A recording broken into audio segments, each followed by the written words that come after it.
Hello दोस्तों, लीजिए आप लोगों के बीच में लेकर के उपस्थित हुए हैं जीएस के कुछ महत्वपूर्ण प्रश्न। जीएस में जो ज्योग्राफी का पोर्शन है वहाँ से जो है ये प्रश्न है आपके लिए। एक लंबी चौड़ी सीरीज है जो आपके यूपीएससी, यूपी लेखपाल, रेलवे तमाम परीक्षाओं के लिए बेहद महत्वपूर्ण प्रश्न है। और ये प्रश्न पिछले कई परीक्षाओं में पूछे भी गए हैं और आगे पूछे जाने की पूरी संभावना है। तो इसलिए बने रहिएगा वीडियो में अंत तक। ठीक, लास्ट में आप खुद कहेंगे कि वाकई में प्रश्न में दम था। तो चलिए बिना देर करते हुए शुरू करते हैं हम अपनी सीरीज को। तो लीजिए आपके सामने आपकी स्क्रीन पे पहला प्रश्न है, विद्युत से चलने वाली प्रथम रेलगाड़ी कौन सी है? तो डेक्कन क्वीन। विद्युत से चलने वाली प्रथम रेलगाड़ी कौन है? डेक्कन क्वीन है। आगे प्रश्न है, कोयला से चलने वाला देश का सबसे पुराना इंजन, यानी कि कोयला से सबसे पुराना जो इंजन था कोयले से चलने वाला वो है आपका फेरी क्वीन। आगे है, भारत में माल परिवहन के लिए किस माध्यम का उपयोग सबसे ज़्यादा किया जाता है? तो रेलवे का। व्हील्स एंड एक्सल प्लांट कहाँ स्थित है? तो बेंगलुरु में स्थित है। भारत में प्रथम क्रांति रेल कहाँ चली? तो दिल्ली से बेंगलुरु के बीच प्रथम क्रांति रेल चली। आगे, वृंदावन एक्सप्रेस किन स्थानों के मध्य चलती है? तो चेन्नई और बेंगलुरु के मध्य जो है ये ट्रेन चलती है। आगे, पूर्वी रेलवे की बंटवारे के बाद हजारीबाग के आंचलिक मुख्यालय का नाम क्या रखा गया? तो इसका नाम रखा गया पूर्वी मध्य रेलवे। आगे, डीजल लोकोमोटिव वर्क की स्थापना कब हुई? 1964 में। भारत की पहली रेल ने मुंबई और ठाणे के बीच मध्य कितनी दूरी तय की? तो 34 किलोमीटर की दूरी तय की। भारतीय रेल का राष्ट्रीयकरण 1950 में हुआ। कलकत्ता में भूमिगत रेल मार्ग दमदम से टालीगंज तक की लंबाई कितनी है? तो वह है 16.45 किलोमीटर। आगे, देश की सबसे लंबी दूरी के रेल मार्ग की लंबाई कितनी है? 4256 किलोमीटर है। आगे, भारत में खनिज से कुछ प्रश्न है, एक एक टॉपिक पे चर्चा होगी। खनिज से देश का पहला लौह इस्पात कारखाना कब बना और कहाँ बना? तो 1875 में कुल्टी पश्चिम बंगाल में बना। भारत में पहला एल्युमिनियम कारखाना कहाँ बना? तो 1937 में आसनसोल में निर्माण हुआ। एसएआईएल का पूरा नाम क्या है? Steel authority of India limited.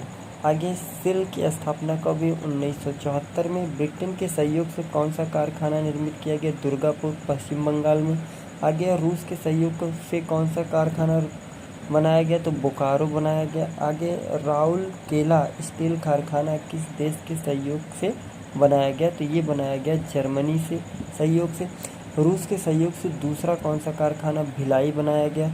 निजी क्षेत्र में स्टील का कौन सा कारखाना निर्मित है? यह है TICO यानी कि Tata iron steel and company. आगे, टिस्को की स्थापना कब हुई? तो 1907 में जो है टिस्को यानी कि Tata iron and steel company को टिस्को भी कहा जाता है। आगे, लौह अयस्क सबसे अधिक किस राज्य में पाया जाता है? तो झारखंड में पाया जाता है। झारखंड व उड़ीसा राज्यों से देश का कितना प्रतिशत लोहा प्राप्त होता है? तो 75% लोहा प्राप्त होता है। आगे, किस राज्य में देश का कुल 51% अभ्रक निकाला जाता है? तो राजस्थान से। लिग्नाइट का सबसे अधिक भंडार किस राज्य में? तमिलनाडु में है। भिलाई इस्पात संयंत्र किस पंचवर्षीय योजना में स्थापित किया गया? द्वितीय पंचवर्षीय योजना में। हिंदुस्तान स्टील लिमिटेड की स्थापना कब हुई? 1953 में। बर्नपुर में Indian iron and steel company की स्थापना 1918 में हुई। कर्नाटक के भद्रावती में मैसूर बाद में जिसे विश्वरया लौह एवं इस्पात कारखाने की स्थापना कब की गई? 1923 में। आगे, किस सन में कुल्टी एवं हीरापुर 1908 में स्थापित के कारखाने को भारतीय लौह एवं इस्पात कंपनी में मिला लिया गया? तो ये मिलाया गया 1936 में। 1937 में ईस्वी में किस स्थान पर स्टील कॉरपोरेशन ऑफ बंगाल की स्थापना हुई? तो वो बनी बर्नपुर में। स्टील कॉरपोरेशन ऑफ बंगाल की किस वर्ष भारतीय लौह एवं इस्पात कंपनी में मिला दिया गया? 1953 में। 1953 में बर्नपुर, हीरापुर एवं कुल्टी के कारखानों को किस नाम से जाना जाता है? इसको किस नाम से जाना जाता है? इस आगे चलिए, सौरमंडल से कुछ प्रश्न हैं। सौरमंडल में कुल कितने ग्रह हैं? कुल 8 ग्रह हैं सौरमंडल में। आगे चलेंगे। आगे, सूर्य के चारों ओर घूमने वाले पिंडों को क्या कहा जाता है? तो सूर्य के चारों ओर घूमने वाले पिंडों को जो है वो ग्रह कहा जाता है। किस ग्रह के चारों ओर घूमने वाले पिंड को क्या कहते हैं? उपग्रह कहते हैं। ग्रहों की गति के नियम का पता केपलर महोदय ने लगाया था। सौरमंडल का सबसे बड़ा ग्रह बृहस्पति है। सौरमंडल का जन्मदाता सूर्य को माना जाता है। कौन से ग्रह सूर्य के चारों ओर दक्षिणावर्त घूमते हैं? शुक्र और अरुण। निक्स ओलंपिया कोलंबस पर्वत किस ग्रह पे है? तो मंगल पे है। ब्रह्मांड में विस्फोटी तारा क्या कहलाता है? अभिनव तारा कहलाता है। सौरमंडल की खोज किसने की थी? कोपरनिकस ने की थी। प्राचीन भारतीय सूर्य को क्या मानते हैं? तो ग्रह मानते हैं। आगे, सूर्य कौन सी गैस का गोला है? तो हाइड्रोजन और हीलियम का गोला है।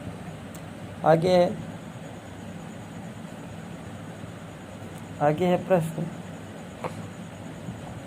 सूर्य के मध्य भाग को क्या कहा जाता है? तो प्रकाश मंडल। किस देश में अर्धरात्रि का सूर्य दिखाई देता है? नॉर्वे में। सूर्य से ग्रह की दूरी को क्या कहा जाता है? उपसौर कहा जाता है। सूर्य के धरातल का तापमान लगभग 6000 डिग्री सेंटीग्रेड है। मध्य रात का सूर्य किस क्षेत्र में दिखाई देता है? आर्कटिक में। सूर्य के रासायनिक संगठन में हाइड्रोजन का कितना प्रतिशत है? 71% है। कौन सा ग्रह सूर्य के सबसे नज़दीक है? बुध है। बुध ग्रह सूर्य का एक चक्कर लगाने में कितना समय लेता है? तो 88 दिन का समय ये क्या करता है? आगे है, पृथ्वी की आंतरिक संरचना से कुछ प्रश्न हैं, इन पे भी देखते चलेंगे। किस विज्ञान के अंतर्गत पृथ्वी की आंतरिक संरचना का अध्ययन किया जाता है? भूगर्भ विज्ञान के। पृथ्वी के किस भाग पर निकेल और लोहा अधिकतम है? तो नीचे। पृथ्वी के केंद्र में पाया जाने वाला चुंबकीय पदार्थ कौन सा है? तो निकेल है। स्थल मंडल से क्या अभिप्राय है? पृथ्वी के बाह्य सतह से। वाइट ऑफ द अर्थ किसे कहा जाता है? मेटल को। पृथ्वी के ऊपरी भाग को क्या कहते हैं? भूपर्पटी कहते हैं। आगे है, पृथ्वी का औसत घनत्व कितना है? तो 505.5 ग्राम प्रति सेमी वर्ग। सर्वप्रथम किसने पता लगाया पृथ्वी गोल है? पाइथागोरस ने। सर्वप्रथम किसने सिद्ध किया पृथ्वी गोल है? मैगलेन ने। पृथ्वी के कुल द्रव्यमान में कितना प्रतिशत मेटल पाया जाता है? 68%। पृथ्वी नारंगी के समान, ये किसने कहा था? न्यूटन ने कहा था। पृथ्वी के उत्तर गोलार्ध पर जल की मात्रा कितनी % है? 61% है। पृथ्वी के दक्षिणी भाग पर कितना % जल है? 51%। संसार में पृथ्वी पर कुल कितने प्रतिशत स्थल मंडल है? 29% स्थल मंडल है। आगे है, संसार में पृथ्वी पर कुल कितना प्रतिशत जल है? 71% जल है। खनिज तेल पृथ्वी की किन चट्टानों में पाया जाता है? तो अवसादी चट्टानों में जो है खनिज तेल पाया जाता है।